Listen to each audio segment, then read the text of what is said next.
kuliah Pancasila ini mata kuliah wajib, dan minggu kemarin sebelum UTS saya sudah memberikan penjelasan ya, materi-materinya dimulai dari Pancasila sejarah sampai yang terakhir adalah Pancasila dalam pengembangan iptek. Nah, hari ini implementasi terkait mengenai Pancasila dalam kehidupan sehari-hari. Yang sebelumnya saya sudah tugaskan setiap kelompok ya, sesuai dengan tema yang saya sudah kasihkan, dan untuk menganalisis kasus-kasus yang ada dalam kehidupan sehari-hari. Nah, hari ini ada kelompok 1 terkait mengenai materi yang nanti akan dipresentasikan. Hasil menganalisis mereka itu adalah hak asasi manusia dalam perspektif Pancasila. Untuk mempersingkat waktu, mungkin kita akan mendengarkan penyampaian sedikit materi mungkin dan kronologi kasus yang sudah diamati oleh kelompok 1. Terima kasih. Silakan, mungkin bisa dimulai. Assalamualaikum warahmatullahi wabarakatuh.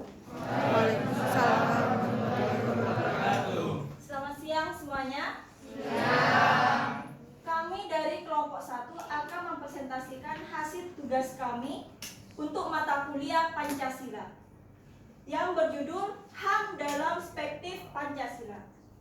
Sebelumnya izinkan kami memperkenalkan diri, dimulai dari saya sendiri. Perkenalkan, nama saya Anissa Rahmatillah dengan NIM 003. Dan sebelah kanan saya, perkenalkan, nama saya Wabiatul Adulia dengan NIM 006. Perkenalkan, nama saya Intan Kumairo dengan NIM 005. Perkenalkan, nama saya Firada Hardianto dengan NIM 004. Perkenalkan, nama saya Abdul Wahid Safarudin dengan NIM 008. Perkenalkan, nama saya Sandrina Munafasya dengan NIM 002. Perkenalkan, nama saya Muhammad Taufan Fahri Ramadan dengan NIM 001. Dan saya Nanda Alifuddin Rahmatullah dengan NIM 007. Pembahasan yang pertama akan disampaikan oleh Novan. Pada Novan dipersilakan.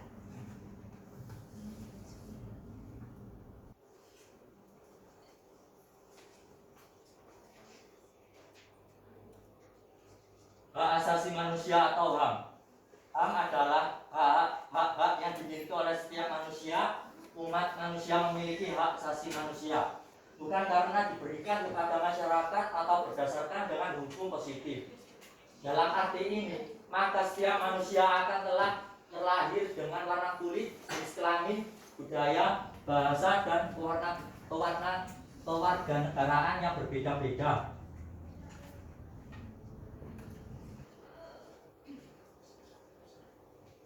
Baik, terima kasih Adi. Untuk selanjutnya yang akan disampaikan oleh Sandrina. Kepada Sandrina dipersilakan. Konsep HAM. HAM adalah hak mutlak yang harus dijunjung oleh semua bangsa untuk menjamin kenyamanan dan keamanan warga negaranya. HAM adalah hak paling dasar yang dimiliki oleh setiap manusia. Hak-hak tersebut meliputi hak untuk hidup, atas keluarga, atas keamanan, dan hak untuk perawatan. Ada beberapa konsep yang telah berkembang baik sebelum pengakuan internasional maupun setelah diratifikasi oleh berbagai negara. Baik, terima kasih Sandrina. Selanjutnya materi saja akan disampaikan oleh saya sendiri. Di sini saya akan menjelaskan konsep-konsep HAM. Konsep HAM. Yang pertama itu ada konsep HAM berdasarkan ideologi liberalisme. Liberalisme adalah HAM yang bebas, yang memiliki kebebasan untuk kita untuk berpendapat, kita bisa untuk bertindak sesuai yang kita inginkan. Paham liberalisme ini memandang manusia sebagai makhluk yang bebas, sehingga memberikan kebebasan kepada masyarakat untuk melakukan segala sesuatu dengan sebebas-bebasnya. Yang kedua, konsep HAM berdasarkan ideologi sosialisme. Ideologi sosialisme ini berbanding terbalik dengan ideologi liberalisme. Ideologi sosialisme ini memiliki kebalikan dari liberalisme, di mana liberalisme itu kebebasan, sedangkan sosialisme ini hak-hak individu harus tunduk kepada hak-hak kolektivitas yang diatur oleh negara demi pemerataan. Yang kedua ada tingkat konsep HAM berdasarkan Universal Declaration of Human Rights. Konsep HAM ini mempunyai hak yang sama untuk memperoleh kebebasan, keadilan, dan perdamaian dunia. Ada beberapa. Yang pertama, hak asasi pribadi. Hak asasi pribadi ini kita memiliki untuk bergerak, berpergian, dan berpindah-pindah tempat. Hak kebebasan mengeluarkan atau menyatakan pendapat. Hak kebebasan untuk memilih, memeluk agama kepercayaan masing-masing. Jadi kita bisa memilih hak kita untuk memilih agama, kebudayaan, hak kita untuk memilih ras. Yang kedua, hak asasi politik.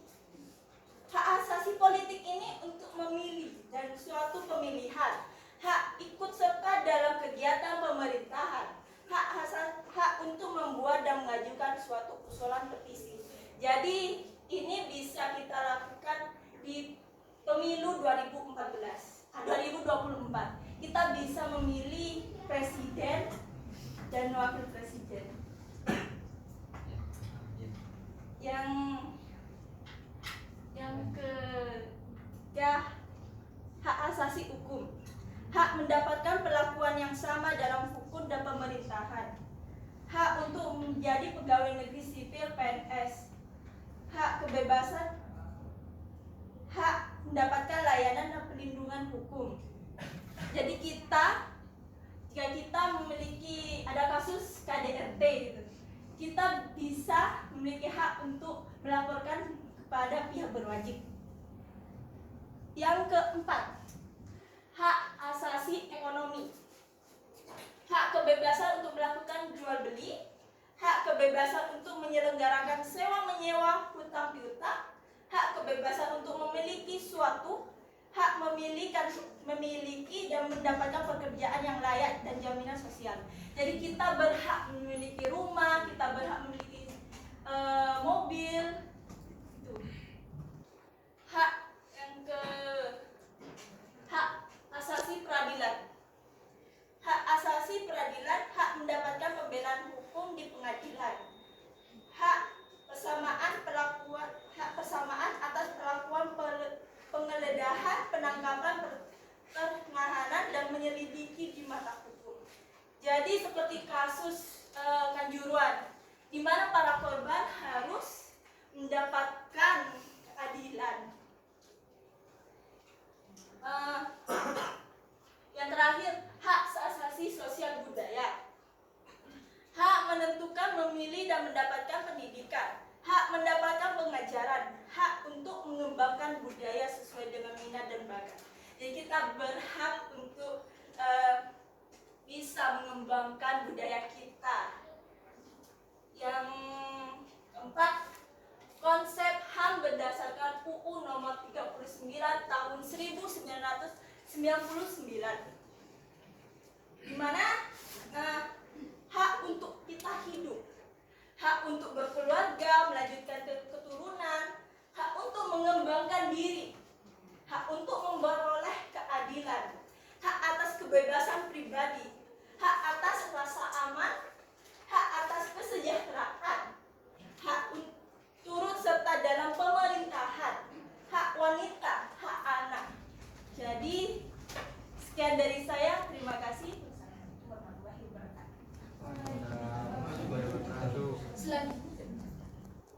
Selanjutnya akan dijelaskan oleh Intan. Pada Intan, dipersilakan.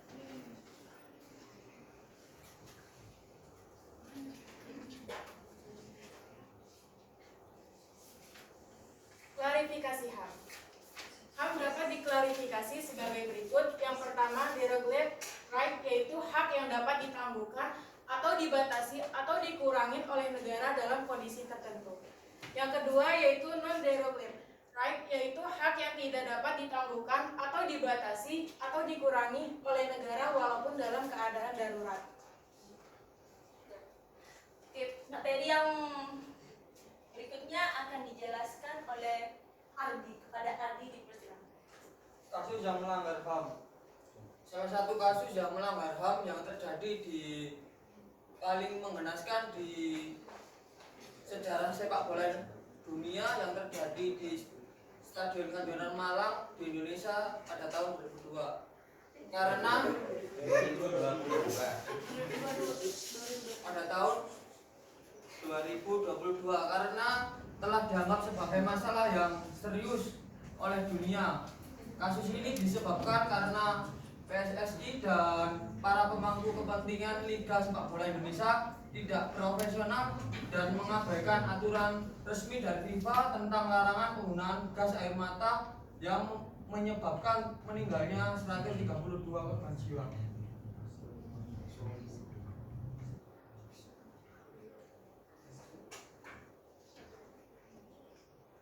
Oke, penjelasan selanjutnya akan dijelaskan oleh Wiwit. Pada Wiwit dipersilakan. Upaya penegakan HAM di Indonesia. Upaya untuk melindungi dan mewujudkan HAM dan memberikan tindakan serta sanksi tegas bagi yang melanggarnya. Upaya penegakan HAM sudah ada sejak Indonesia belum dinyatakan merdeka, dan sekarang dalam upaya penegakannya dilakukan dengan menambah dan melengkapi hukum yang mengatur tentang HAM.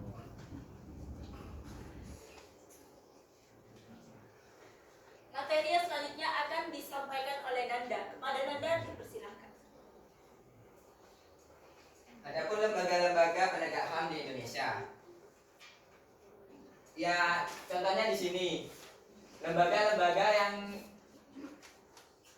yang diciptakan oleh pemerintah, yaitu yang pertama Kementerian Hukum dan Hak Asasi Manusia Republik Indonesia, atau yang lebih singkatnya Kemenkumham RI. Yang kedua Komisi Nasional Hak Asasi Manusia yang disingkat Komnas HAM.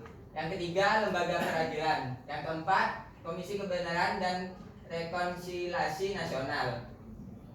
Sikap mendukung penegak HAM di Indonesia. Setiap orang mempunyai hak asasi dan harus menghormati keberadaan hak asasi orang lain. Meskipun negara mendirikan lembaga untuk menjamin terpenuhnya HAM, setiap warga negara berkewajiban dalam setiap upaya kemajuan, penghormatan, dan penegakan hak asasi manusia. Baik, terima kasih atas materi tadi. Selanjutnya akan ada sesi tanya jawab.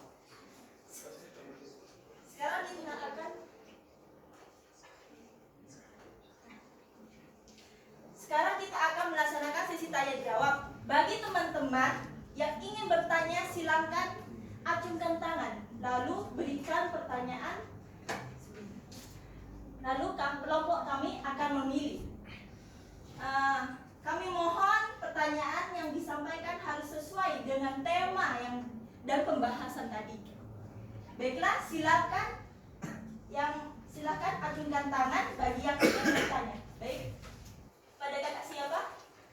Nama saya Muhammad Fitrah Purnamansa dari kelompok 6.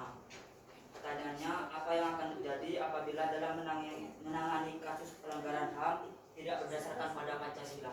Kenapa? Mohon diulangi lagi. Apa yang akan terjadi apabila dalam menangani kasus pelanggaran HAM tidak berdasarkan pada Pancasila? Saya tampung dulu. Ada yang ingin bertanya? Oh, satu. Langsung dijawab. Iya. Pada Mbak siapa? Siti Ainun Mardiah dari kelompok 5 dengan NIM 037. Bagaimana sih penerapan HAM yang terjadi pada kasus Kanjuruhan di Malang? Menurut kelompok saya. Ada lagi? Sudah bisa digabung. Ya nanti dijawab dulu. Sebelum itu izinkan kelompok kami untuk mendiskusikan pertanyaan dari kalian.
yang terjadi akan kembali kepada Pancasila sebagai dasar negara Republik Indonesia.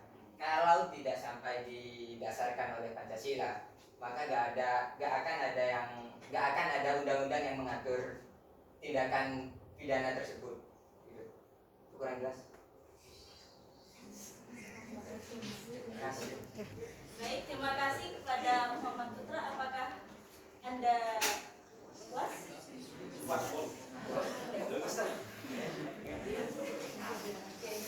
Pertanyaan selanjutnya dari siapa? Kak Madina yang akan disampaikan oleh Adi. Kepada Adi dipersilahkan. Saya akan menjawab pertanyaan dari Kak Madia. Karena masalah ini dianggap masalah yang serius, terutama di dunia persepak bolaan, sampai-sampai presiden pun turun tangan. Jokowi memberi waktu kerja maksimal 1 bulan untuk tim TGIPF. Mereka bekerja lebih cepat, melaporkan hasil ke Jokowi di Istana Negara. Jadi itu lebih mengerikan dari sekedar penyemprotan gas air mata. Mati, semprot, mati, dan mati, kata dia dalam konferensi pers di Istana pada Jumat 14 Oktober 2002. Dalam rekaman CCTV, tim menyaksikan ada korban yang saling bertendangan untuk keluar dari stadion. 1 orang keluar dan 1 orang tertinggal di dalam stadion. Lalu yang sudah keluar masuk lagi untuk menolong rekannya. Banyak korban yang terinjak-injak dan mati.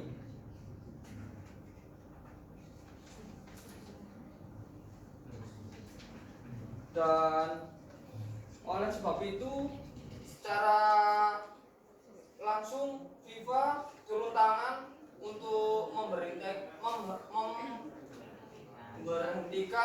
Liga Indonesia dalam kurun waktu tertentu sampai kondisi terkendali. Sekian dari saya. Wassalamualaikum warahmatullahi wabarakatuh. Baik, terima kasih Adi. Bagaimana Kak? Apa Anda puas? Alhamdulillah puas. Untuk selanjutnya kesimpulan dari presentasi kali ini yang akan disampaikan oleh Fajar. Pada Fajar dipersilahkan. Jadi kesimpulannya adalah hak asasi Indonesia sebagai negara hukum sangat menjunjung hak asasi manusia, dan Pancasila sebagai dasar negara dan landasan yang fundamental mengandung nilai-nilai bahwa negara-negara harus menjunjung tinggi harkat dan martabat manusia sebagai makhluk yang beradab dalam hidup bermasyarakat, berbangsa, dan bernegara.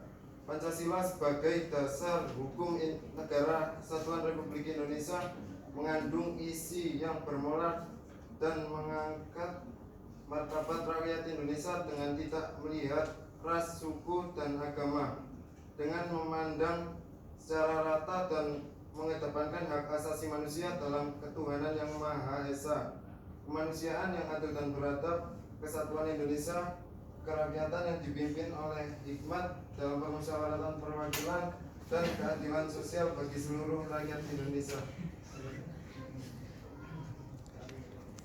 Baik, terima kasih. Akhir dari presentasi kali ini, kurang lebihnya mohon maaf apabila ada salah. Wassalamualaikum warahmatullahi wabarakatuh. Waalaikumsalam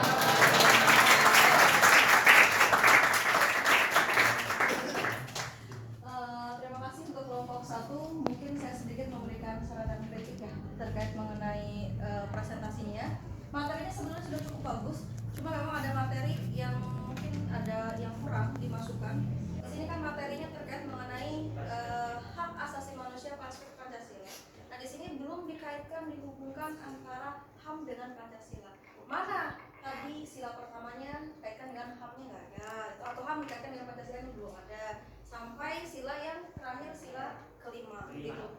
Meskipun tadi sudah ada pertanyaan dari kelompok berapa? Kelompok 6 yang meminta bahwa kaitkan dengan yang namanya pelanggaran tersebut kaitkan dengan Pancasila. Mungkin nanti ini menjadi bahan perbaikan ke depan untuk kelompok 2, 3, dan 4. Tolong kaitkan dengan perspektif Pancasila. Karena kita belajar implementasinya dengan Pancasila yang diimplementasikan ke dalam kehidupan sehari-hari. Itu ya. Oke. Mungkin itu saja untuk saran dan kritiknya gitu kan untuk membangun kalian. Terima kasih. Assalamualaikum warahmatullahi wabarakatuh.